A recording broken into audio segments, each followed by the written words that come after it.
The Almost Perfect Podcast. Welcome to the Almost Perfect Podcast, a celebration of fuck-ups, failures, and falling flat on your face. This is a podcast that believes you can learn from experience, but that experience doesn't have to be your own. Hi, I'm Bob Perfect, and I'm a functional fuck-up. Let's learn from somebody else's mistakes. And today we're going to be learning from Aewon Wolf. Now, you should probably know who that is. He's a rapper. Yeah, he's been on your television screens, he's been on your radios, but recently he's been taking a bit of a step back because he's become a venue owner, I guess, or a rec center owner for creative types. And he's kind of become a bit of a father figure to Durban's creative orphans as we get into right in the beginning of the podcast, actually. This is a really cool chat, man. I'm super stoked about it. I'm super stoked I got to chat to Aewon, and I'm just super stoked with what he's doing at the moment. He's taking, some of his success and some of the money that he's made from his rap career over the years, and he's putting it back into the industry, back into the scene, and created a space that other people can use, young people can use to further their own careers. And, people talk about opening up the industry, and, he's literally doing it. So it's hard for me not to respect that, and so I really do respect and appreciate what he's doing at the moment and what he's putting into the creative scene. And we get into why he is doing this now. Because, he was a really popular rapper. I mean, he's still obviously quite popular. People love Aewon, and for good reason. But he's not rapping as much, and we do get into that. We chat about why he's no longer really performing as many live shows and stuff like that, and how he's focusing on being more of a nurturing role for other people. And it's really, really cool. So I'm stoked on this one. I'm stoked we got to chat about all of it, and I'm really stoked that you guys get to hear all of this, because like we discuss in this podcast, when you write about someone, unless you get 2,000 to 3,000 words, usually you only have 300 to 800 words to write something down about the interview you've had, about the experiences you've had with them. It's the same thing with TV. Stuff gets edited down. You can chat to someone for half an hour, but only 5 minutes of it makes it to TV.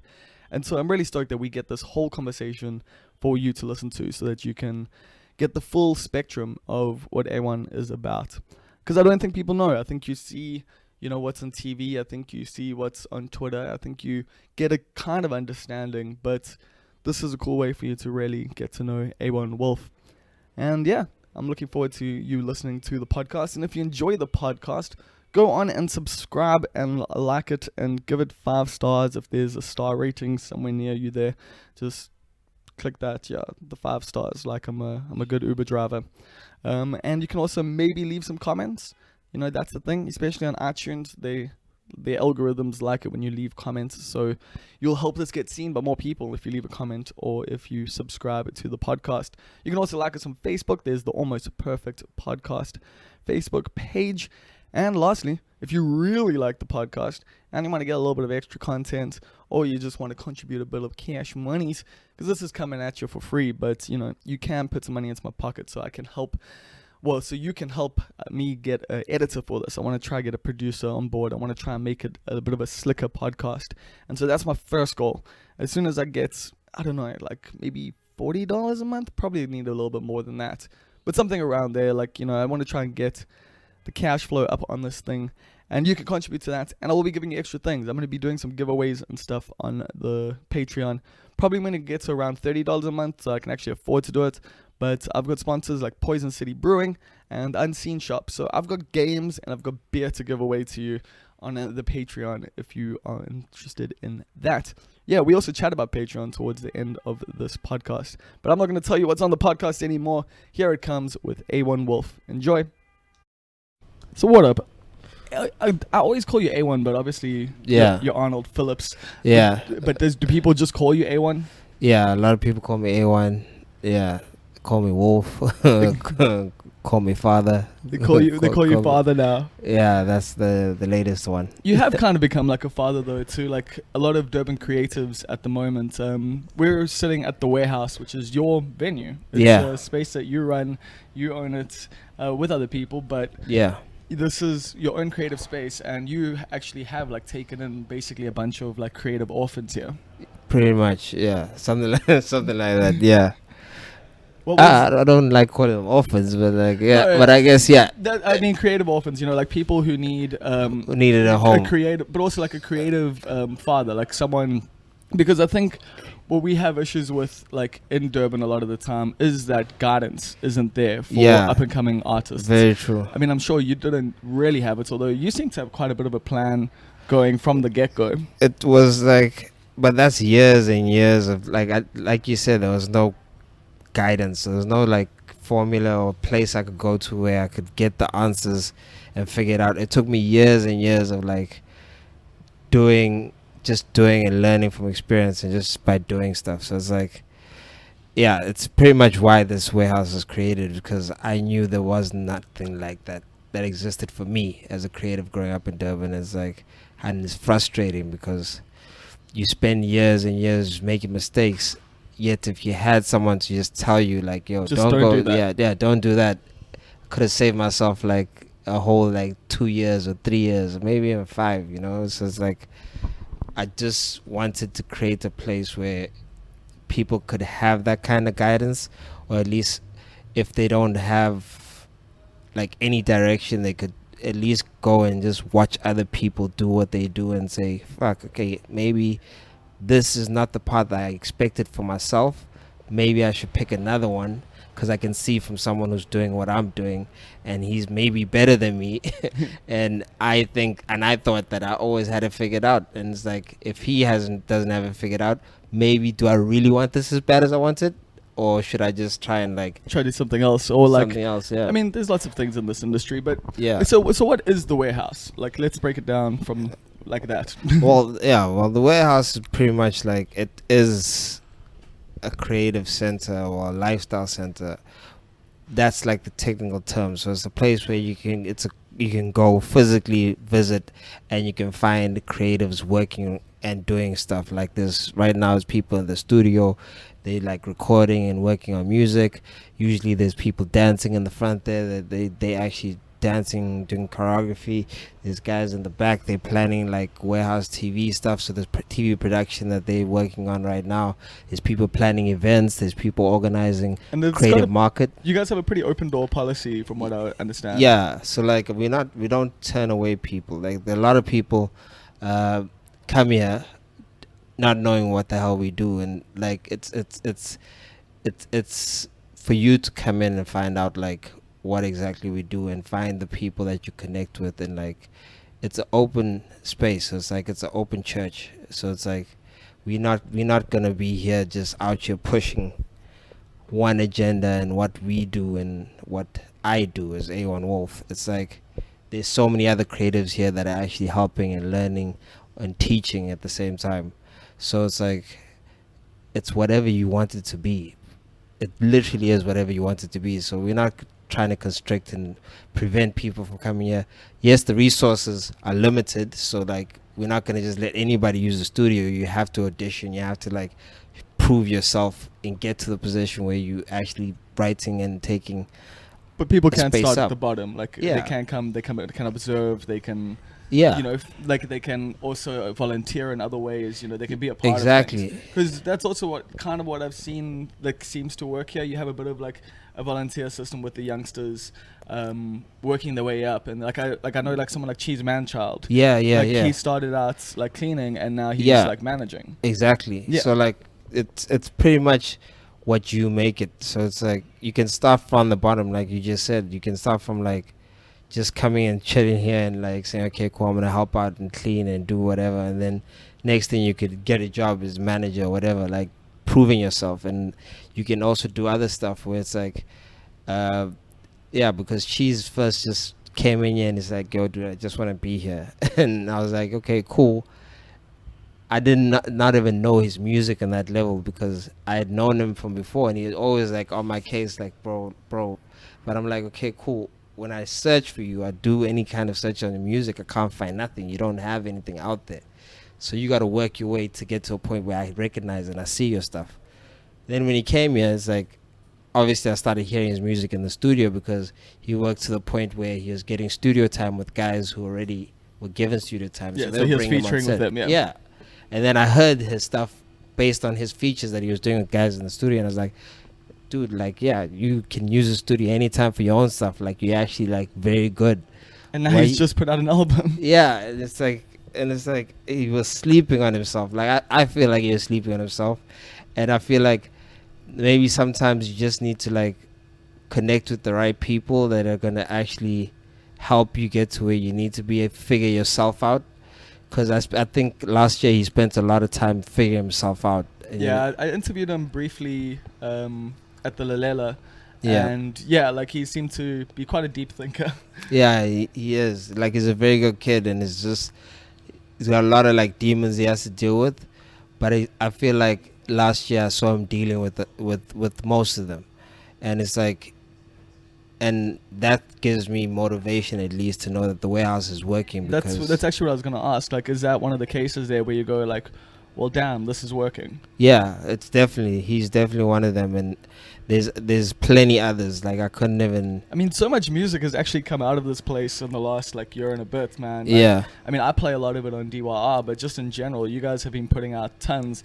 And what's cool is you're like a featured artist now. You're not even like the main guy anymore. Yeah, I don't try to be the main guy. Like, I'm not trying to like, I just jump on songs. Like, if guys like, I understand where they come from, whether it's like if they have the Aewon Wolf name, this will get more recognition. As like they on my case about yo, jump on the song. I'm like, dude, these songs are good enough. Like, don't listen, because the industry's gotten like a little hazy right It's too now. much about the put on. Yeah, it's too much about the put on, and it's also like it's in a weird space where like I feel like, especially in terms of like radio and TV, where when we came up with radio and TV, like radio and TV was a more open-minded space. Like, it was very open-minded. Really? Yeah, it became open-minded because they realized well, I think they were panicking over the internet, Okay. because they were like starting to see, okay, we don't understand the internet, we don't know what's going on the internet, there's this world existing, and we might be losing like ground to the internet, and so we need to like try and find talent, or find like guys who are doing something that's pretty cool and has like a vibe and has kind of a following. Because I was like doing shows here in Durban, and I was doing my own like Run DBN events, and I was like putting myself on lineups. you were part of the Run DBN crew Yeah. back in the day. Yeah. Exactly, and I was putting myself on lineups, and like my boys started. So this putting was me before on the lineups. Wolfpack. Yeah, this was before the Wolfpack, and like, and people when they came here, they like artists, bigger artists or whatever, they knew about me, like Aewon Wolf, or they knew about like what I was doing, because like they would be booked at some other event, but they still end up a Run Durban event and like show up and see us performing, and we're not booking you guys, we're not booking any of these Joba guys, but we're doing crazy parties and we're doing our own thing without them. And they were like, okay, cool, we need to keep this guy close. Yeah, we need to get on this wave. So what happened over time is I started getting an arsenal of like connects and like influences, if you want to call them that. So when the time came like where the internet wave was becoming a thing, radio, like I'd have playlisters or radio playlisters who knew about me because of the guys who work at the station telling them about me. But that's the thing, isn't that just a matter of like the industry working in like, I mean, that's the way the industry's still meant to work. Yeah. Like, you're meant to have like, you know, your people, your A&R essentially, your people out at the parties knowing what's actually popping like in the streets, you know? And then that filters through too. It filters through, yeah. But now you find that's not happening anymore. it's not happening anymore. That's why I was like, even though I went into a long-winded like explanation of what happened, because it's like a slight nuance. It's like it's the smallest shift that changed. It's not them trying to find out what the streets is really talking about or whatever. Now it's about numbers. Now they don't care about anything. It's They numbers, and also I think people just want to be close to celebrity. They want to, like, it's not really about the music. It's about, you know, getting to chat to AKA and, you know, like that kind of and vibe. be his boy. Yeah, so exactly. it's like it's about the schmoozing actually. And I think that's where like Durban is losing right now, because we are not in the spaces to be schmoozing with these people. So it's like there's new playlisters right now, and I got no time to be flying to Joburg for some stupid award show or some stupid like anything that these industry events, like there's a million of them happening in Joburg on a constant basis. Yeah, like every month there's Yeah. 2 or 3 that you could go to where you'll get drunk with like, you know, Yeah, people and talk it's shit. open bars, like Yeah. like they do it proper on that side. Like I give them that much, but it's like at the same time, it's like I got no time for that. Like I got no time to be like meeting these guys in the parties and trying to like make new friendships and all that stuff. It's like it's and I realized that is still like the biggest like key factor if you want to get on radio and TV is they need to see you at these events and think that you're still hot and popping right now and see you sitting with the right people. Like whoever's hot right now, if you sitting in their circle, then they know, okay, cool, we need to like, for us to be close with this guy, we need to make sure we playlist whatever he gives us. We need to do this, whatever, because this guy is that guy, like he's connected.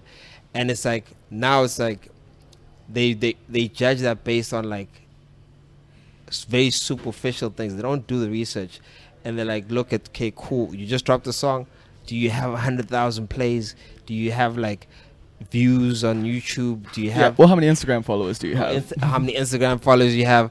They don't listen to the music. I know this. Like it's gone past that. They don't actually listen to the songs anymore, because where we broke in, we were making music better than the guys that they were playing. And then it was like a situation of we looking bad because people are calling us out on Twitter saying that how are you playing A, B, and C, but you're not playing these guys who've got quality that's on an international standard or whatever like standard. And they were like, okay, cool, well, we gotta play these guys because now we're being called out. And this, it was a new thing for them to get called out on Twitter. But the weird thing is now, like, you got people, you know, messaging radio stations every day being like, why aren't you playing this? So it's hard for them to even filter through the noise anymore. They don't. I feel like it saved them actually, because now it's like, okay, cool, there is a million people complaining. We don't care. Like, we can do whatever we want. We can take Paola again. We can just like play whoever we feel like playing without having to explain ourselves, because even if there is someone we're ignoring, there's so many people that we're ignoring that it's like nobody's gonna care. Is Paola like something that you're like aware of properly, like that, like you've heard real stories about, or is it a thing that's more of a myth, like that you think is happening? Dude, like I'm not asking for specifics. But I don't. The thing is, I don't even care about Paola anymore. Like I don't care about like that whole thing, because it's kind of like, for me it's stupid, because there is incidents of Paola that I know of, but it's so stupid, because if the music is not good, well, I guess in certain cases it does, they get away with it, but if the music is not good, or it's not really that strong, it's not gonna do anything for you. Like you can get played, like there's certain songs that are like, there's so many forgettable songs on the radio. They get played like a lot. But at the same time, like the problem is it becomes like a gatekeeper situation where even if you have a good song, they're not gonna put it on. Yeah. And you still gotta pay to get your good song on the radio. That's where I have a problem with it. That's honestly if I can do anything in the next 5 years, is get rid of that requirement of having to actually have a song played on radio for you to break. Like if we can fight past that for as Durban as KZN. But that is like Durbanites are fighting past that. I mean, we are like internet kings, man. Like, and not just internet kings, but street kings. I mean, like I fuck it up when I say it, but there's definitely, you know, something that grew on the streets. Of what happened in the streets, But if you look at, you know, like rappers like Robin Third Floor and Bala Wanster, they have blown up almost exclusively from, you know, the internet. Yeah, internet, Muzi even like did tons of things through the internet. Yes. Not that he's rapper, like, but you know, like, and he's from Mpangeni, so it's like, or just outside there. So like, you know, we have used the internet like quite well, I would say, the right way, because we haven't had the same elements, I would guess. Which is the positive. That's the positive side. But that's like, even if you like look at those artists, like the Muzis and the Robin Third Floors and the Luansters, it's been a little slower for them than it should be, maybe. Yeah, like to be honest, like based on what I've seen myself and my history with Muzi, because I've literally like toured Yeah, you the guys UK did with London, him. yeah. Yeah, like Muzi should be way bigger than what he is right now. I've always thought that, but it feels like he's getting there now. It feels like this is his moment. Like this is like It's the happening. time. Yeah, it's happening because as well, if you also look, radio is starting to respond to him. Yep. They're starting to play him. But it's also, I mean, It took him a huge fight, but this new album is very different to his earlier stuff. Like, Yeah. So it is more accessible for radio, but it's like he didn't do it for that reason. So I know that. no, like, he didn't. Like He just created the album he wanted to create. yeah, and I think he's also on a journey of self-discovery from what I've seen. Yeah. Like he's still figuring out like his full purpose. So as most musicians are, I think every going to musician evolve. is going through. Yeah, like every musician evolves. Yeah, so it's like I feel like what he's got right now is so solid, and he should like. There's no doubt in my mind that he one of the people that I think should be the most recognized DJs in the country, if not like I think by in the the end of top- this year, it in the will be top that way. 5. Like Yeah. genuinely, like I can like if he keeps going the way he's going, I think he will. But speaking of evolution, how like what was your evolution like as an artist? I mean, because you like as you said, you're doing the Run DBN parties and stuff like Yeah. that, and then you met up with Sketchy. Yeah, that was Or- Sketchy was before. Was Sketchy Yeah, before that? Sketchy was before. So was he old school? Like you two have Yeah. been together since the get go. Since I can remember, since I can remember, like being like a proper musician, because Sketchy was. We went to the same high school for a little bit, and then I started a hip hop club in my school, because it was Westville Boys, which is like predominantly a white school. Yeah. And it's like when I came in there, I was like trying to like fight for this hip hop culture, because I was like the only kid who was like really hectically into hip hop, and even like the other black kids were not that, like house was a thing, and then they were like overly trying to like either they were overly trying to be white, or they were overly trying to be black, which was like house was the definition of what black people should be into at that time, and then white people obviously were into all kinds of other stuff. So it's like I was just like this kid who was just like, okay, cool, I'm in the school right now and I love hip hop, and I'm like the only guy. And then And you've kind over of time, straddled the line, like, because I mean, like you surf and like you've been a part of skate Yeah. culture and like like so I've been like in both worlds, and it's like Yeah. it's like, so for me I was just like, okay, cool. I started finding other people that were like me, like in the school. I was just like, okay, cool, let me start this hip hop club. Then I was very serious into hip hop culture, so I was trying to like study all the 5 elements of hip hop. So I was trying to also like figure out how to be a DJ, trying to do graph. I was trying to do breakdancing. I was like, MCing was like something I started with like from the get go, because that's the easiest. It's just you just decide you're gonna start rhyming today. So like, so it literally was on that journey for myself. Every single oral I could do was around hip hop, and then so like- it just consumed you like when yeah, you're a youngster. yeah, I was just heavily into it. So then, Sketchy came to me when we were doing a breakdance performance, funny enough, at a school social. So we were doing a breakdance performance because one of the teachers liked what we were doing, and she was like, okay, cool, you guys could come through, like I want you guys to do a performance in the middle. That's I dope, like this though. breakdance thing. That And is dope. Like we need more teachers like yeah, that. exactly. So Sketchy came through it. He's like, yo, bruh, I make beats. Well, I make hip hop beats. And I was like, oh, you make hip hop beats? That's dope. You got any of it on you right now? It's like, back then you had CDs. People had to carry CDs. There was no USB, none of that stuff.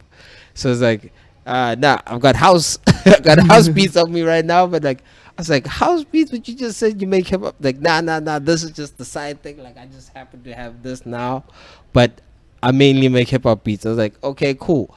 I'll check it out. I took his numbers and I was like, okay, cool, we'll link up. Then I found out he stays down the road from me, like, which is like the craziest part of the whole thing.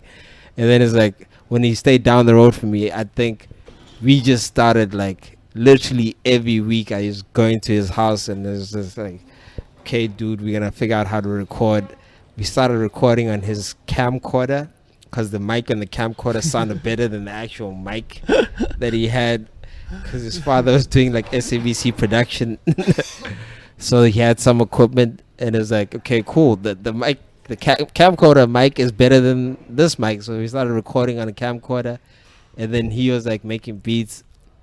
I forgot what program he was using back then. Probably like Fruity Loops. No, it wasn't even Fruity Loops. It was something like Cubase? Fruity Loops wasn't out yet. Like Cubase? no, was it Reason? He started with Reason. Yeah, I think he started with Reason. So he was like constantly buying magazines, Scratch magazines. There's a magazine called Scratch Magazine. Yeah. And learning new stuff about production. So we were just like constantly working together. And I was like, okay, cool. He used to sample beats using a tape recorder. So like he'd like tape record the washing machine and use that as a kick. Like literally the washing machine would become the kick, and like we were sampling constantly, like where we were going and around. We were doing a lot of crazy stuff, and and that became like our culture. Like, But it's important to do, especially when you're young, man, to just have fun and experiment. Yeah. So we had fun, and we were enjoying it, and we were doing it for fun. And then I think at some point, I think when I was in varsity, you were at UKZN. You did I went to LLB, UKZN, right? to study law. So at some point, like I was just doing like the rapping and stuff for fun. Like it was just my like, this is me like expressing myself, having fun. So at varsity, I started getting shows because I got like a whole bunch of jobs involved in promotions and stuff. So somehow I was able to plug myself into shows at promotions, and like I was just like, okay, cool, let me just put myself to perform, let me like do this. And then I was like, okay, cool, now I'm performing and it's becoming serious. And then like we started like going to other shows, and we started like getting more serious into this thing, and we're like, okay, cool, we can make some little bit of money with this thing. So maybe it's more than just fun, it can be a business too. So I was like always like going back and forth. And then at some point I was like, screw it, I want to do this thing like full time, and just, this is it. Like, but what was the thing that made you go like, A, I want to do this, but B, that I can do it? I mean, because you're saying you're earning little bits of money. Yeah. I mean, that's nothing compared to what you eventually landed up with. Like, I mean, at that time you must have been going like, did you have the vision of, I could eventually like, make my life off of this? Or were you like, it's going to be hard, it's going to be a struggle, but this is just the thing I'm passionate about? Yeah, I knew it was going to be a struggle, but it's like, I'd gotten to a point where I was doing events. So when I started doing events, I was making like good money, like from like one self event will make me good money to like sustain me for like 3 months, a few months. Yeah, like I know the vibe. Yeah, so like you go from that mentality where you say, okay, cool, so maybe I can do this full time, because the events will always be my like backup. Like I'll just host another event and then they can bankroll you for they can the bankroll next 3 me months. for the next 3 months, and let me try and break and do something and meet the right people. Although is that philosophy kind of stuck with you in terms of like getting a big bankroll from like 1 or 2 jobs and then allowing those to fund everything else? Yeah, it kind of has worked like that. It's I don't worry about money. Like I never, like, people will be surprised. But like, even back then, even back then, the only thing that worries me about money, where I get worried about money, is because when other people are on my case when they need help from me, and it's like, dude, like I was okay with being broke. I'm like, I have no problem with having like no money. If I'm broke, I'm okay. But it's like when other people, like family members, need money and they come to me with problems and they come whatever, then it's like, okay, cool, I gotta make sure that there's a bankroll for taking care of all these other problems we have as a family. Then that's the only time I get stressed with money. But if I had it my way, to be honest, like, dude, I could be a bum living at the beach, like I'll be okay with it. Like I would not have a problem any time of day with that, because it's stress-free life. Like I don't need stress But it's like, But at the same time, I mean, without that money, you wouldn't have been able to do... Well, without money, you wouldn't be able to do anything. yeah, like that wouldn't be able to do none of this stuff. So it's like, that's what I'm saying. That mentality has somehow always provided me opportunity. The mentality of never chasing the money provided me opportunity. The only time where I started chasing money is the only time where I actually was unhappy. That's the time when I became unhappy. When was that? Because I actually... So I remember, like, a conversation we had at Matric Rage, like, probably 4 or 5 years ago. Yeah. Like, I was starting to interview you and Sketchy, and I asked you about the commercialization of your guys' music, because before you hadn't really been that commercial, and you guys had then made like a plan to like actually go for it, you know, to be on radio, to be heard, and to like become a more popular product. Was that when things started to shift? I think that was actually the starting of it. Funny enough that it had to be the interview we did then. It was, I think that was the starting of it. Like, it was a progression from there. Yeah. And I think the seeds were at that time. Like, that was when the seeds were first laid, and then it like grew and it grew and it grew, and then became something like, which I was not happy with. And it took like 2 incidents to happen for me to like pause and actually see it. So it's like my father having a stroke, and my father figure, a person who was like a second father to me for a good portion of my life, passed away. So that happened like months apart from each other. So like back to back, this stuff happened, and I was making my most coin at the time. I was like making a lot of money, and I was like heavy with cash, and like these two things happened. It's like things that I couldn't solve with money, things I couldn't take care of with money.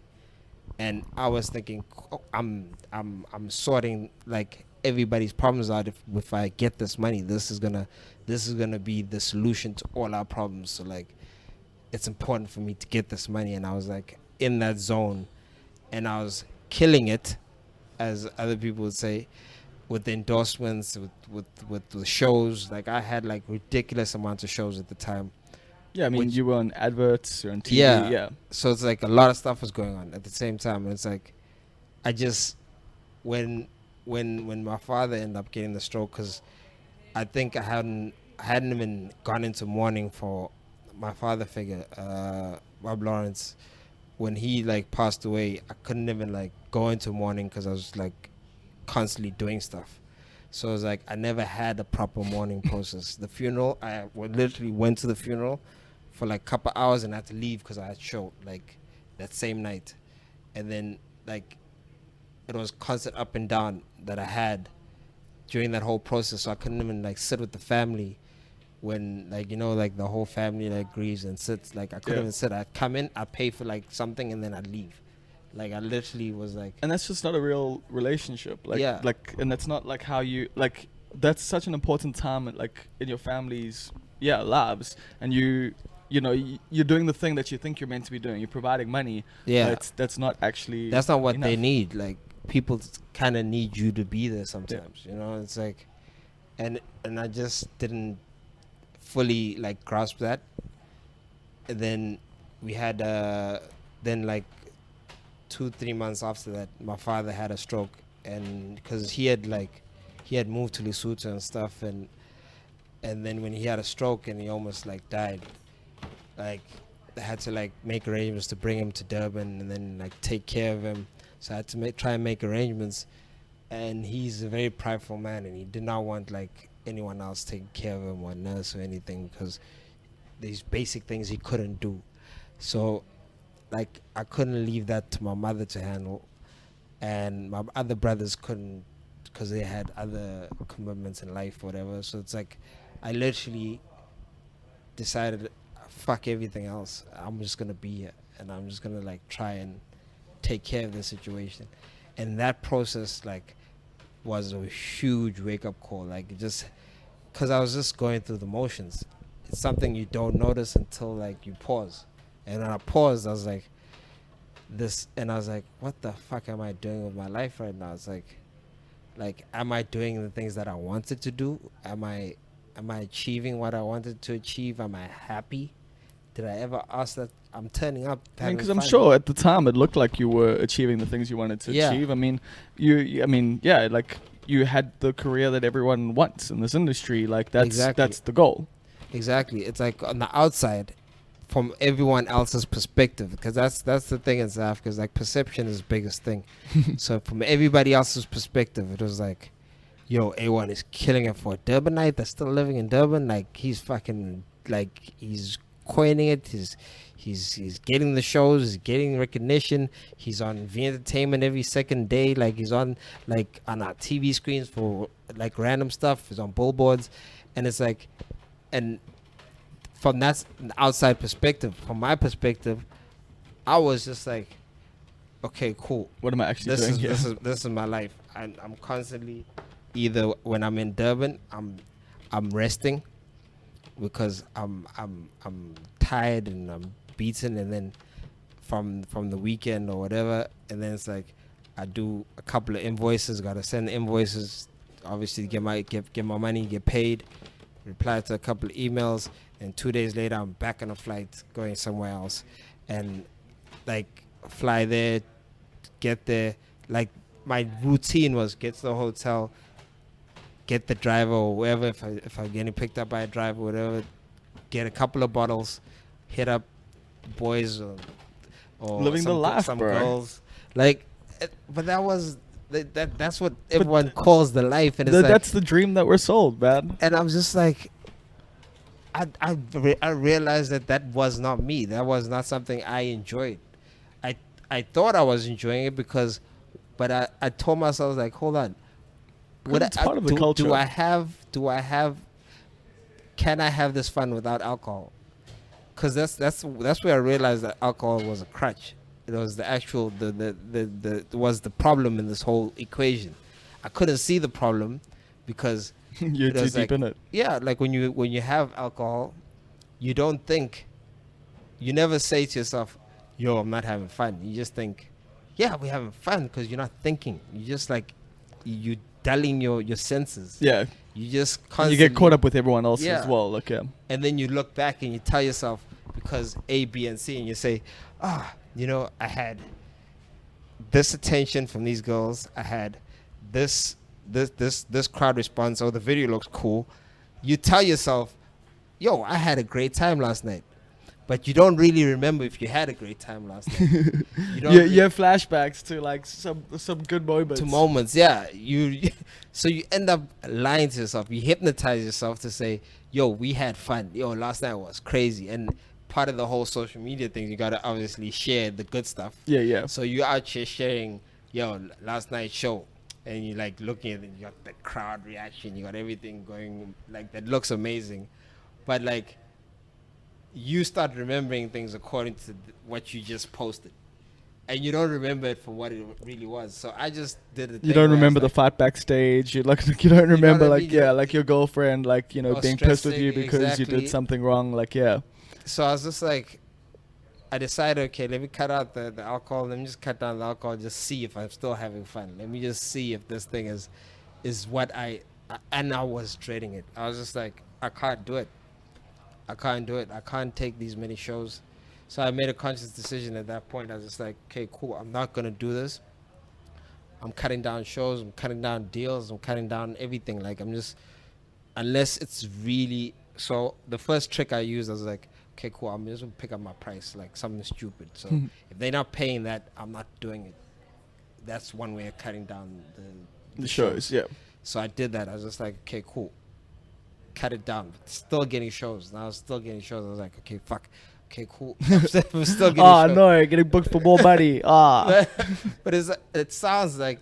But it's not what you wanted. Yeah. It sounds like some, like white privilege problems. It's like, but it's like it's actually real, because I was having no time for myself and I was not enjoying it. I was doing shows, and it was draining me to do shows. And that doesn't allow you to develop as a person or as an artist. Yeah, it doesn't because creativity was stunted. Like, at that point, creativity was proper stunted. Like, I wasn't in a space of making what I was enjoying. I was just like, I was starting to care about numbers. I was like looking at it as science. Like it became science. Like it's like I know this is what they want. This is what's going on right now. So we need to make something that's gonna fit into the space that they need right now. So it's like it just stunted the entire creative process. So I was just like, Because it's no longer about expressing yourself. It's about trying to give people what they want. Or what you think they want. And making coin. Yeah. So it's like, so I was just like, okay, cool. I've saved up a lot of money. Then I started hitting up. I think I don't know if you know him, Reese. Yeah. Reese, what's his surname? Easthorpe. Yeah, like he's got a Reese Easthorpe. Like it's not the best things to say together. Yeah. But yeah, so I hit up Breeze because he was involved in perpetuity at the time, who had Abe Morrison and the Shed. Yeah, so I was like, and Curiosity as well. Yeah, I liked what those spaces that we're finding. I was like, dude, can you find me a warehouse space? Because I was like just thinking to myself, I want to get myself a place that's like a warehouse and just like, dude, like it's been my dream forever, myself. Dude. Like you like did the thing that I was like when I was a kid. I was like, I want to have this like warehouse where we'll have bands and there'll be a half pipe and I'll sleep at the top. Like it'll be the best. That was that was the vision. That literally was the vision. I was just like, I will rediscover myself in this space. I could just like live off this money, not do any shows, but that's at least the thing that money did give you is the freedom, the ability to do it. Yeah. So I give it that much. So it's like, I said, okay, cool. I've got the savings. Let me do it.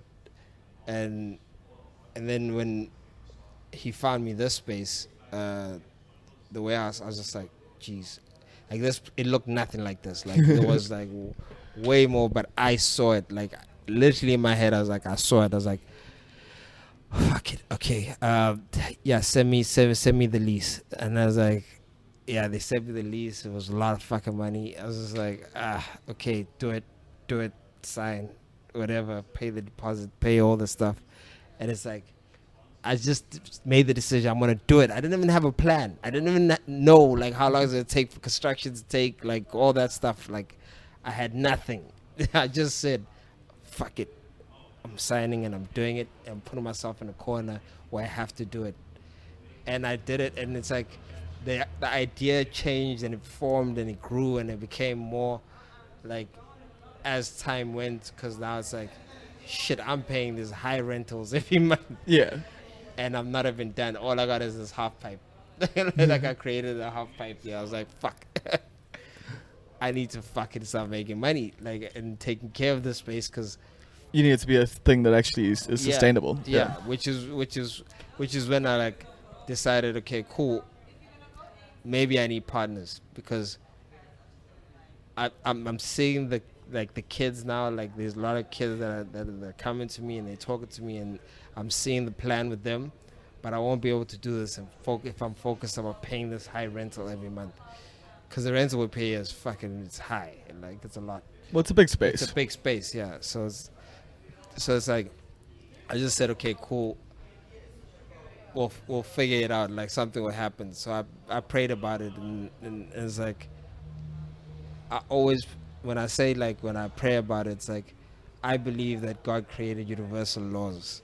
Like these are universal laws, like how the gravity exists, and gravity always existed, but we didn't know it was gravity until whoever decided to do a study and figure it out. Oh, Newton with the apple. Yeah. Yeah. So I believe that there's a universal law that prayer is. So like some people call it law of attraction or whatever, but it's what I call it is prayer. So like I prayed about it, and I said, I need an answer of someone to come help me with this and do something, like, and get involved. But I don't want the wrong person, because that's what I was afraid of. Because my brother at that time... Yeah, it's also, I mean, you've been in the music industry for how long? You know how many shady people there are. There's too many shady people. That's what I was like. My brother at that time was bringing some people here who were like politically connected, who come from like wealthy families and all that stuff. But Mobala Noise 2.0. Yeah, like that type of tip. And when they got you, it was like, every time I was like, nah, nah, because every last one of them will keep saying, yeah, we're gonna make this into a club. Yeah, we're gonna have pop bottles. We're gonna do bottle service. We're gonna, like, they all have the same mentality of club, bottle service. Okay, we're gonna compete with 47th Avenue, and we're gonna be like the new it class. It's like, no, that's the opposite of what I want.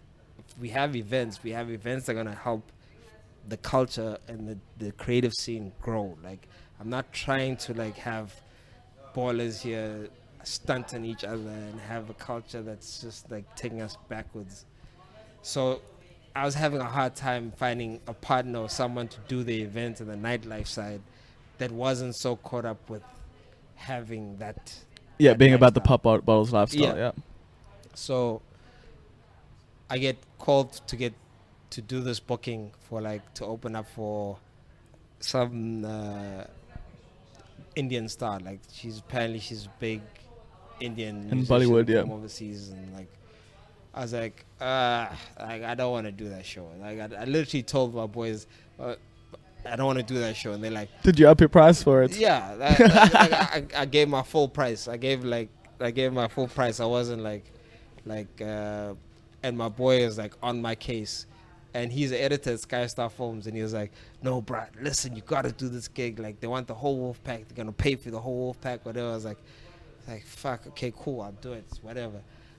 By the way, they want to meet you. I was like, no, you see, this is exactly the shit I don't want. I don't want to do that. He's like, no, bro, do it for me, please. Like, these are people that are important to me. I need you to meet these people. Like, trust me, like, go meet them. So, funny enough, I just was like, for some reason, I just said, screw it.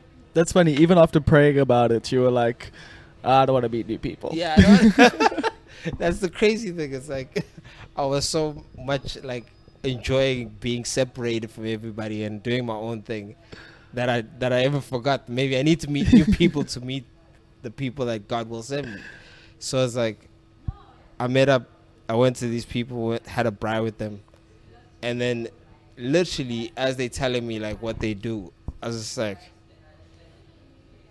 Ding, ding, bells ding, ding, ding. just started ringing, because like they literally were involved in industries that would have helped me do what I need to do with the venue, yet they're not about the club life or whatever, and like they're not in that space or that mentality.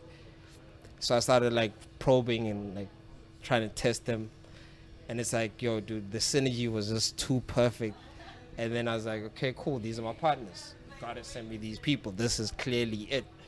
So I offered them, I said, okay, cool, I'm looking for partners in the Werehouse. This is the vision. This is what I intend on doing. And if you can work with that, then we can work. But if you can't, tell me now ahead of time. And they were like, God, they were so keen. They were so ready. And they went straight into it. And like, we just partnered up and we worked, and we've been working well ever since. And it's like, that's why like I believe in prayer so much. It's And then like, also like having those kind of business people obviously helped you like find more of a direction in terms of that, right? Like, yeah, business, yeah. Because as you're saying, you were just losing money in this place like for Yeah. ages. So it's helped having a businessmen involved, because like they knew how to like obviously meet overheads and operate the business and do a whole lot of stuff the Yeah. right way. Yeah, you got to cover your costs and turn a profit. Like, Yeah, exactly. So like it allowed me to like just focus as well on this side of helping the kids and working with the kids and actually making this what it's meant to be. So it's like, when that happened, it's like, okay, cool, the Werehouse is becoming what it needs to become. And like I'm just grateful that it's working.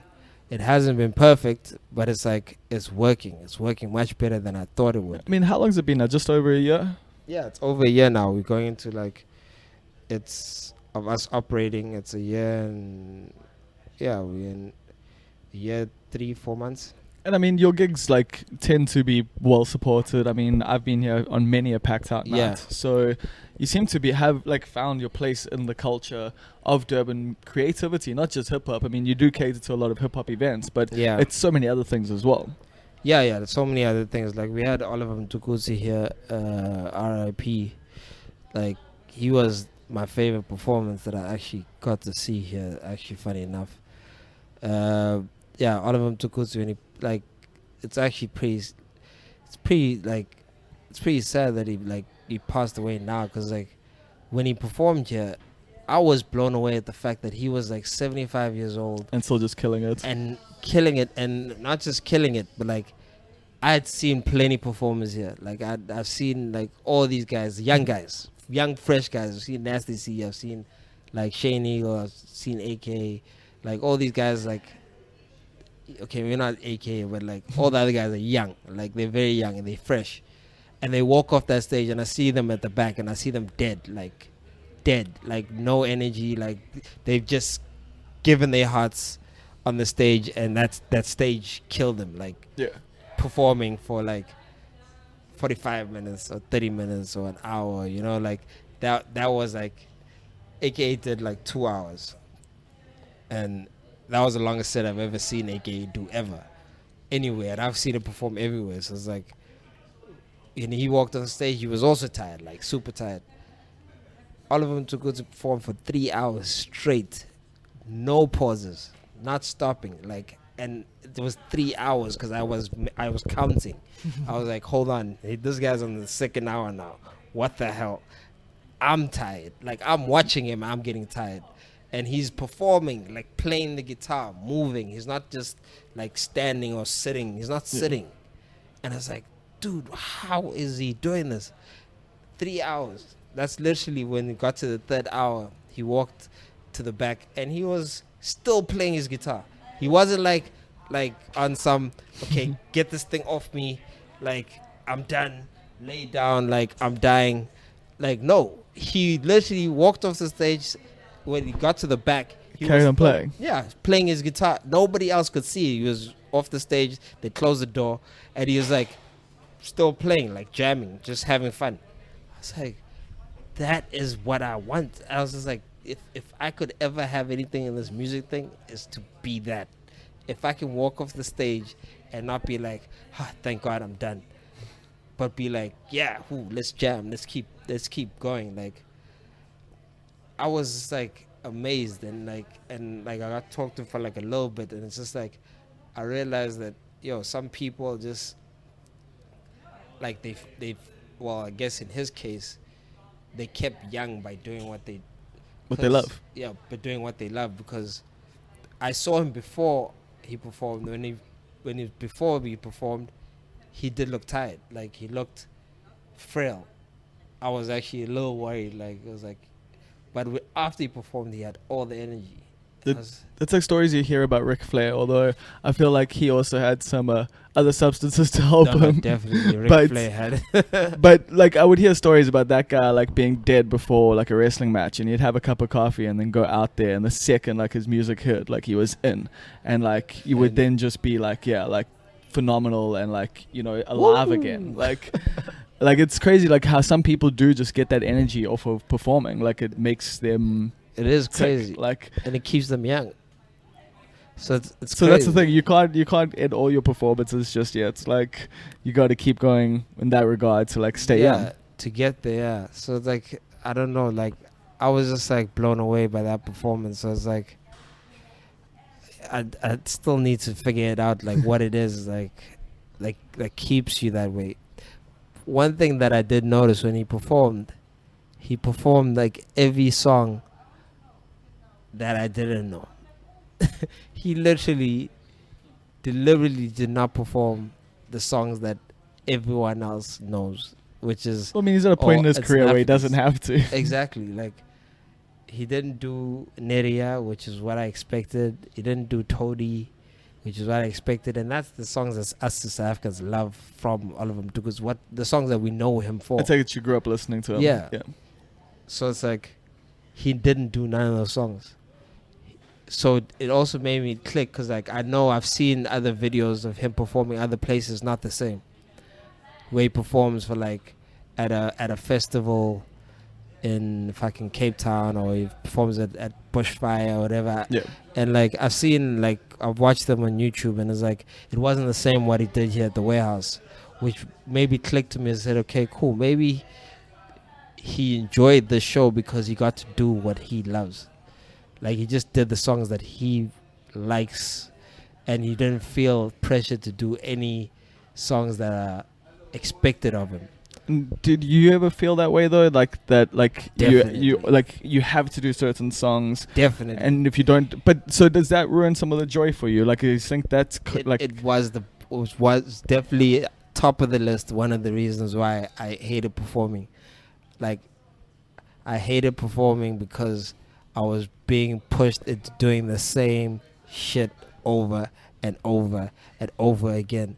It was like, Dude, it's one of the things I actually kind of hate about like stand-up comedy is to be good at it. You have to be like be able to repetitive. repeat. Yeah. And so, I mean, I'd like to do a lot of like in my shows. I try and do a lot more crowd work these days, and that just to like cut the monotony of Yeah. like, because I've done the joke 1,000 times. Like I know, like I'm You bored know it, when yeah. I tell it. So like I have to find other things in the show like to like keep me entertained throughout. Yeah. Like, How does that feel? I'd love to actually figure it out. Like, do you guys still laugh at your sets, or you just like pretending to laugh because like you know that's it depends. I mean, like if I come up with something fresh, I'll laugh, or like you might laugh at the situation or the way you told it, or someone in the crowd's response or something. yeah. But most of the time, like if a comedian's laughing on stage, it's just to try and get you to laugh with them. You go, yeah. That's I a little feel- industry trick. Yeah. Like I've always wondered that. It's like it's actually pretty. I never thought of the fact that you guys must hate repeating jokes. Well, sometimes, I mean, it depends on the person. It depends on, like, it's also, you know, like, the cool thing is, if you're in the moment, like, you're not necessarily just repeating the joke. Like, you've got the punchline and you've got the setup, but you might sell things a little differently. And then you can find new things in the joke. You can, Yeah. you know, find more afterwards. You can tell the joke and then think of something immediately Something afterwards. extra, yeah. And so then that adds to the bit. And so Yeah. by the time you record it, like, for, you know, like TV, or you put it on like a stage as a 1 hour show, you know, it's something that started out as like a 1 minute thing is now like Yeah. 5 minutes because of all the times you told it. Yeah. As long as you're open to like being in the moment. Yeah. Because the problem is when you are too on autopilot, when you just like, you know, you're bored of the jokes and you just tell them, Yeah. you not going to grow at all. Like there's no, and I find I don't get as much joy out of it. Yeah. So I think being in the moment is definitely a big like part of like enjoying stand-up comedy for me.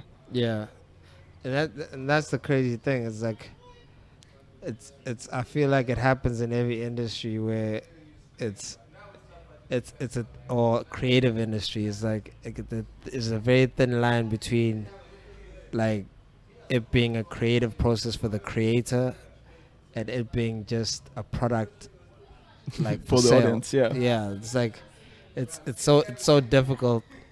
Because you know you could, for you to maintain and become self-sustained and a business, You need That- to appeal to people. you have to appeal to people and you have to like work for them versus working for yourself or doing it. It is that eternal struggle of like that the art, like, you know, how much is the artist allowed to just create purely versus, you know, having to cater to people, having to go like, maybe I should change this because more people will like that. Will like that, And yeah. then that means I will be able to eat more. Like, Exactly. but do you find like that does, yeah, what is your opinion on that? Like, does it have a negative effect on art, or does it make art that maybe is more palatable and like that's not necessarily a negative thing? Here's the thing. It's like great art can't exist.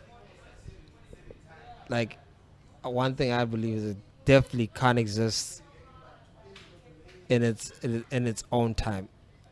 Like it can't. Sure. It can't. Well, it's not appreciated at the It's same not time. appreciated in its own time. Can't be appreciated in its own time. It's like for art to be great, it has to further its field. It has to be beyond what it came from, right? Like Yeah. it's an expression. It's like it's beyond where we are right now. It's like something that's extra. So it's like the human condition, especially for people who pay for things, is they know what they, or not that they know what they want, but they have an idea of what they into. Yeah. They have an idea of what is acceptable to They've them. got boxes to check. Yeah, boxes to check. And if you don't fit into that box, it's like no, I want my money back. no, this is not what I signed up for. This is not what I expect.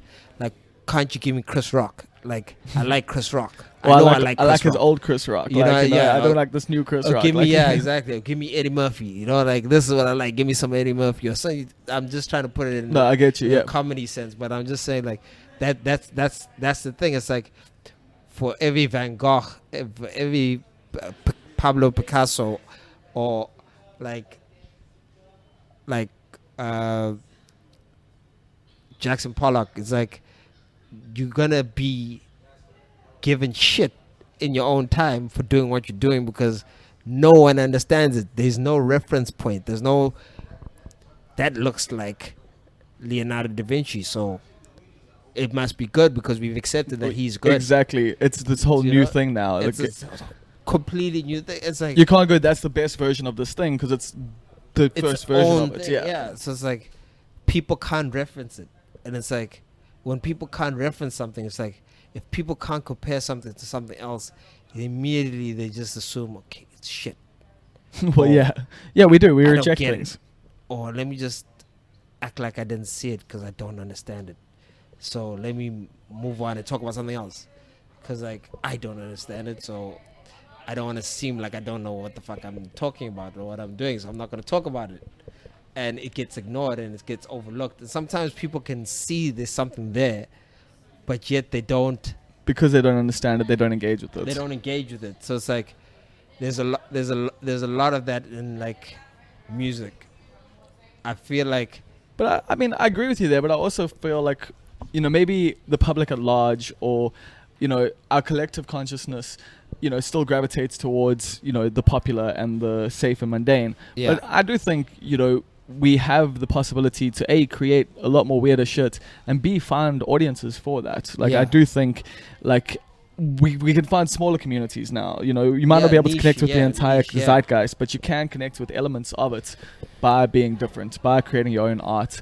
It just won't lead to as much full-scale success. Yeah, so it's like, so it's the internet again. Like the internet has opened up the world, so you are able to find the people that get it. Because as much as like I use the examples of Picasso, Van Gogh, or whatever, they were doing something that was completely different or completely unique. But in that time, in the case of Van Gogh, died in poverty because he couldn't find the His people that audience, would yeah. appreciate it. And he died poor because of it. And, you know, Picasso only got recognition like late in his life. And he also died pretty much also poor. So it's like, and then like his works are selling for like millions right now. And it's like Basquiat, like all Yeah. these guys, like you keep hearing stories. It's like even closer to now, like of people dying poor, and then the art selling for like millions afterwards. I mean, how many South African musicians are in that Yeah. situation now? Like, look at so many older musicians. You know, like they're poor and their music's still played. and it's still played, and it's like, it's like what you're saying is the solution the internet can provide is that you can actually find those people who would fuck with your shit and can support you. But it's like not everyone knows how to do it yet. It hasn't fully fledged itself to a point where they can support you for real. Like, Yeah. like it's now some people can say, yo, I love your music, but they don't know how to support you further than that. It's like, well, I don't really buy music on iTunes. Yeah. So like I can't buy on iTunes. I listen on Apple Music. That's me supporting you. But I don't have But a like credit the card. streams is very little. Yeah, exactly. But like, you know, I don't have a credit card. Yeah, yeah. So it's like until we get to a point where people are able to just say, okay, cool. From my side, I can just send you $1. That's all I got. I can send you $1 via Patreon or whatever. well, like, yeah, that's what we do with this podcast. Exactly. So it's like that until we get to a point where we have enough people like that who can do that, then it's still going to be a situation where people die poor or like. I do. What do you think of Get like the appreciated Patreon later. model? Like, I love it. like I think that because it's you basically cutting out the middleman Yeah. of the whoever it is. Like, you know, whatever industry you're in, you can now be directly supported by your fans. Yeah. I mean, this does make it harder though, because now you have to market, you have to do everything, you have to get to your convince them. Yeah. to your fans. But you can also now just create directly for them. Like, it's no longer, and that's what's the thing, is you no longer have to go, oh, what do I create, for everyone to like? Instead, you create a thing and you go, well, you guys are the ones who like it. Would you like guys to pay get for me. it? Yeah. Like, here I can give you some extra stuff that you would probably like if you like this. Yeah. Like, so that's the thing. To me, I love that option, and I love that, it needs to become a bigger thing. It definitely does. I feel that is the solution. Like I said, the internet will provide the solution. It's providing the solution, but it's not a big thing yet. So I think if we can explore that possibility, then you're gonna have a situation where people can create again, like just create for the sake of creating and be happy creating. Because, dude, like, imagine, like, say you go, like, cool, I'm gonna put out a song a month on my Patreon, no matter what. Like, no matter what, like, whether you like it, you don't like it, whether it gets 10 million plays, I'm going to do it every single month. You now don't have to worry about plays. You don't have to worry about anything. People are just going to go, I'm in or I'm out, and that's what I love about it. It's just people get to say that themselves. And then you, as the creator, you don't have to go, like, I have to sell this thing, because you've already sold the thing, essentially. Yeah. You're going, here's the product, guys. Like, I hope you enjoy it. Like, if not, here comes again. Like, here comes another one. That, like, it's you're on a journey together. And that's things like that are the purity of the internet. Like, that's why, like, people talk about the internet being bad and all that stuff. It's like, well, it's what you make it. It can be bad, it can be good, and things like that for me are the good. Yeah, it's got a lot of potential for community. It's just very open to exploitation. It's so heavy open to exploitation, especially right now. It's like it's on another level with the fucking algorithms. Like, algorithms are killing the internet. Yeah, they killing it. Like, YouTube used to be the shit. Now you used to actually be able to go viral. Like, yeah, I could easily make sure that I was getting the right views and people were finding my shit. Now it's like someone will search Aewon Wolf. I've done this. I've tested it before. I'm going to use myself example. I've tested with other artists, and this is what happens with the algorithms. They're so fucked right now. I'll search Aewon Wolf. I'll find, okay, cool. I'll find a couple of things Aewon Wolf. Some of them are not even Aewon Wolf, but they have some other person who's in the same league or same. Oh yeah. But who's hot right now. Yeah. But he's gonna be up on that list, high on that list. Anyway, so let's get beyond that. I click on Aewon Wolf. Now I've decided I search Aewon Wolf because I want to watch Aewon Wolf. I just heard he's dropped a new video. I'm looking for that video. I find it. I click on it. I like the video. You will like the video. Yet YouTube automatically will put up next, not Aewon Wolf's next video. It'll put up someone else's video. Yeah. It plays fucking 50 Cent's new video, or Tekashi 6ix9ine, or I'm not gonna name South African artists, but like it will put whoever's hot right now, who's got like a buzz right now, put their video up next, and it's like. Because that's a popular thing at the moment. It might not necessarily be relevant to your tracks or what the person. Any of that stuff. So now, it now killed the whole process. What used to happen with me, I remember on YouTube, I used to like discover artists on YouTube. I used to like, if I find like, okay, I just saw a Complex magazine article on this new guy, whatever. That short clip that they played seems nice. I actually like his voice. I'll type his name on YouTube and I'll find his video, and it's like, cool, I found the song. And then the next thing I'm like, oh shit, I'm finding this older stuff. Oh shit, there's this interview that he just did. Like, I find all the stuff and I get lost into the artist, where I become a fan of the artist. And now you see that it's driving you to other places, like basically to what's already popular. Yeah, so it's like, now you don't get that opportunity. I used to get fans from my YouTube. I used to get people who'd be like, dude, you'd see how they become a fan because they'd watch the one video and then like it, and then you start seeing them like old videos, and they start like finding random stuff that you thought was like deep in your YouTube, and just like, is that like when a guy like goes on a girl's like Instagram and he starts liking all the old stuff? It's like, that's how I knew. I was like, I just got a new fan, like via this YouTube, and the person be like, oh dude, you got so much like cool shit, like like I didn't know about, and it's like algorithms done fucked that whole process up, because now it's like people don't have the attention spans to even know that you've been distracted to something else. And Now the thing it's that like, irritates me is I like, actually want to see the new 50 Cent video, so like let me just yeah, I heard about that the other day. yeah, You know, so let me watch it. but the thing that frustrates me is like that the algorithms don't even seem to really cater to me. like they're not giving me the stuff that I actually want to see. You Like, started to see like a whole bunch of random. dude, like I do just get weird stuff like in this. Well, not just just stuff that I'm not interested all the time in my like recommended videos. Yeah. Like because maybe I fit in a certain demographic doesn't mean that I'm still going. That I like everything within that demographic. Yeah. Yeah, it's weird, man. Yeah, so it's computers. Yeah, algorithms are not humans, so like they can't really figure us out based on our clicks and whatever we've watched in the past. And I know they're thinking that they're helping us with these algorithms. They should just let it be. Like let it be. If I search Aewon Wolf, let me find Aewon Wolf and all the Aewon Wolf related stuff, and then I will go search for someone else and find other stuff, and like make it further down the list that someone related to what I'm doing pops up. Like so I can discover someone else within the same breath once I've consumed this person or I've seen enough of this person. It's like it's like how I find other artists before. Like I'll listen to Spooky Black. That's one of the artists I found on YouTube, and Spooky Black's videos will play in like In order, in order, and then his collabo he did with Alan Kingdom will show up in the order. I dig Alan Kingdom hard, but yeah. Then I start seeing Alan Kingdom stuff. Do you get what I'm saying? It's like then I get opened up to another person, but it's naturally connected with Spooky Black. Yeah.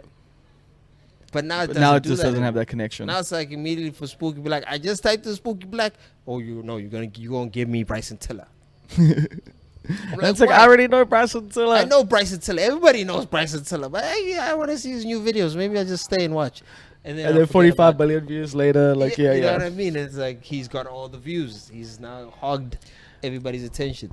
Yeah, I guess like in a weird way, the algorithms are like making it less of a democracy than it used to be. It's now going like this is what's popular, so this is what's popular. Like it just instead of like everyone going like, hey, I like this thing, and then everyone going, we all like this thing. Like we discovered something new. Yeah, it's making less. Although speaking of discovering something new, the last thing I actually want to chat to you about is the Wolfpack X project. Yeah. How did that come about? Because you did like auditions and stuff. Like that was in the beginning of like the Werehouse essentially. That was kind of the launch of this as the. Yeah, was the Werehouse. So it wasn't even Wolfpack X. It was the Werehouse. Like the Werehouse, we did auditions for the Werehouse to just find new talent and like let them use the space and like become a part of the space. So that worked. I mean, I shot videos for everybody. I like spent a lot of time with those people, and they've now learned things, and they all operating on their own like self-sustained basis in the industry, doing what they love. Like they're shooting their own videos now. They recording their own music, using some of the facilities that they got from here and beyond. Now they've opened up their space. They're working together, which is what the Werehouse project was. Like that's why I did the auditions.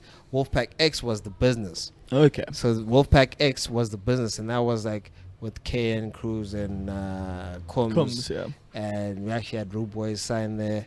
Oh, because I know they did that track Close, right? Yeah. Rude Boys were part of it at one stage, but it's like with that idea was us trying to do the business. Because remember I said I went to a point where I said I don't want to do shows no more. And we were like, fuck it, I'm not enjoying shows. So I was also trying to say, okay, cool, how can I still maintain and make some money on the side to pay for all these other things, yet still be involved in the creative industry and not like necessarily have to be a lawyer or anything. Because at some point this money that I have saved up is gonna run out. Well, exactly. So you need to find ways to make it to make it sustainable. Yeah. So I was like, okay, cool. Let me do it, because it's been on my case. Everybody's been telling me to do it. Just start a record label. Let's just start this record label. Sketchy myself for like, yeah, dude, like let's just do it, because we're basically doing what record labels do anyway, and we're doing it pretty well. So we decided to start up the Wolfpack X as a business, and it was like back to the whole thing of making money from like art and all that stuff. We realized we don't like it. We don't like the idea of making money from the art and what we're creating, because like it just gets funny at some point. It just like the love just stops, and it gets tricky, because now it's like, as a record label you have to draw the line with certain things, but you don't want to draw the line because like you working and these are kids that you want to help, and it's like, okay, you let things slide, and then you realize, we just realize, okay, we're losing a lot of money like on our side, Really? just Shit. by letting things slide instead of taking the money where we're supposed to be making. You know what I mean? It's like, Okay. so we just like, this is gonna end badly, because we're gonna end up being in a position where we actually hate it. So we just said, okay, let's upskill the guys we have already to a point where they're able to take care of themselves and be in a good position. So we even like got a publisher that we got for them, like to try and find partners or labels that can actually help them and continue to help them beyond the process. We even asked him to like make sure that he still takes care of their business side and all their contracts or whatever, because he's a very good publisher. He actually does a lot more than he's supposed to do. Okay. And it's John Fishlock, I can mention him. He's like, he's one of the coolest guys in the industry. I think he's gonna get like a lot of like people googling him Yeah, and then messaging him after this. John Fishlock, he's a G. But he's like, he covered everything and he took care of the guys, and he actually hooked up something that's fucking amazing for one of them. Like Ken Cruz got put on this whole Platoon music program. I don't know if you ever heard of Platoon music. I've heard of it, yeah. Yeah, so like she's on that Platoon thing, which is like giving her mad love and like attention globally. Yeah, from Apple Music. I saw that, yeah, because I wrote about her last song, Dangerous, and then like, Yeah. the Platoon thing had been like a vibe, yeah. Yeah, so that's like, that was one thing. Like I know Kane is gonna be good, like. 'Cause Yeah, she's gonna be pretty big. Yeah, she's got it started. Combs is also like still like hustling now. Like he's here at the Werehouse. Yeah. So I'm still Literally working here. with him. Yeah, literally here. So he's actually, he's doing quite a bit of stuff. But I mean, he's also gonna be in a good position soon enough, because John is also on the ground. But for him. was it also just a thing of like not really wanting to own other people's art? Like, Yeah, it's because I started a record label for like a few months with friends, like, and I also realized it wasn't really what I wanted to do. Like I wanted to have like a old future Wolfgang kind of like vibe, and like other people wanted to have a business, and it gets tricky. it does get tricky. And for me it was just like, I just never felt comfortable with the idea of like getting money from someone else's art, even though I'm putting work into it, like it's like rather just pay me for the exact work that I'm doing. Like, like I will do rather make it like this specific. exact thing and you pay me this exact amount for it, rather than like I'm gonna get a percentage of this and that, and like yeah. So it's like so basically it came to that. It's just like I didn't want it like that anymore, and Sketchy didn't want it like that anymore. So it's just like, what, let's just pull back, because the industry is like, especially the creative industry, is like a lot of sensitive souls. People are sensitive, and it's that's why we're creative. So it's like immediately you're dealing with like with emotions, and we are like, well, I definitely like know myself is that I'm not a person who likes inflicting pain on other people or making someone feel sad or make anybody like feel less in any kind of way. So I don't feel good doing that to anyone. So it's like, it comes to a point where you're running a business, you have to do that. If this is a business, you have to call someone out if they fucking up, or if they going against terms and conditions, or if they do, you know what I mean? It's like, you have to put your foot down, otherwise it's not a business. So it's like, okay, cool, this is not gonna work for me. So we just left it, But this place is still a space that people come and record and put out music and everything. Yeah, It's just so not just under a label. Like it's not under label. I don't own your music. I don't try and own anybody's stuff. I just help. Like that's what I enjoy. So like I said, okay, let me do what I enjoy, and just help. But if it now comes to contracts and all that stuff, like forget about it. Like there's there's too much politics we're gonna get involved with that. And I've got the experience to speak about it. It's like there's people who I was close to and did a lot of things for, and I like had very good connections with, but like things got twisted because there was business involved, and like because they had you under take it the wrong contract way. or the other way around. No, not even Like- wouldn't be even a contract situation. Just be like a situation of like, okay, cool, this is business now. We have to treat this as business. And now when it becomes business, they're like, oh, well, then I thought you meant to be my people. So then fuck you then. It's like, why fuck me? Like, why? Like, We're doing How business did we right get now. there? Like, yeah. You know what I'm saying? It's just like, Yeah, but business with friends is just, it's difficult. yeah, Just don't do it. typically. Yeah. Cool, man. Well, I think that does bring us to the end of this chat. It's been a really cool. I think we've learned a lot, although I'm going to probably do this with you again sometime because I still feel like there's so much more. Like, we could have spoken about the Wolf Pack. We could have spoken about, like, Exactly, just yeah. like, you know, a whole, decade or so of you, like, coming up, of Yeah. the law stuff, you know, like studying your LLB and that. But yeah, man, I'm glad that we got to do this. And I'm really stoked that you have this space, that you are contributing something more, that you've taken, you know, the money that you earned, you know, like, even though you say like it had some negative consequences on you, I'm really stoked Yeah. that you're making a positive impact with it, man. Thanks. Appreciate it, man. Keep doing your blog and your podcast. Like, Well, my blog's dead, but I'm starting a new one. yeah, but I loved your blog. Like, your blog was like, I'm sure you know, like, your blog, Sketchy and me, were like, we used to love your blog. Like, Well, dude, you guys, like we put out your first EP, I Yes, think. Yeah, we you put it did, out yeah. on DIY for the first time. Yeah, so that's the thing. Like, so bring back something like that, bro. Like, Pardon? you bring it back. Like, we appreciate it. As I said, things appreciated sometimes after. yeah, that's probably the case with DIY, but also it was one of those things where I was chasing the numbers. You know, like that's the thing. Yeah. Like all the things that you like were kind of saying, except I wasn't making much money out of it. So like I'm chasing numbers. I'm Yeah. worried about what people think. I'm having all these weird things. I'm like trying to make ends meet. So eventually, to me, just shutting down DIY is best for my mental health and best for my progression. But I am going to be starting a new website, and this podcast is a way for me to keep contributing to the culture, to actually get people to know. Because also, I mean, you can read an article and that's 800 words, you know, like, which is decent, and you can learn some stuff. Yeah. But It's easy to listen. no one will know any of the stuff that we spoke about. Like if I had to True. condense this into an article now. Yeah. And that's what happens, is you can have like an hour-long conversation with someone, and then you've got 1,000 words that you got to get that into. And so all the context is missing. And that's why I love doing this now, is because I feel like people can get the full context. They can True. really get to see you in your own words without me, you know. Paraphrasing. Yeah. So once again, thank you so much for your time, and I look Cool. forward to seeing what 2019 brings you. Thanks, G.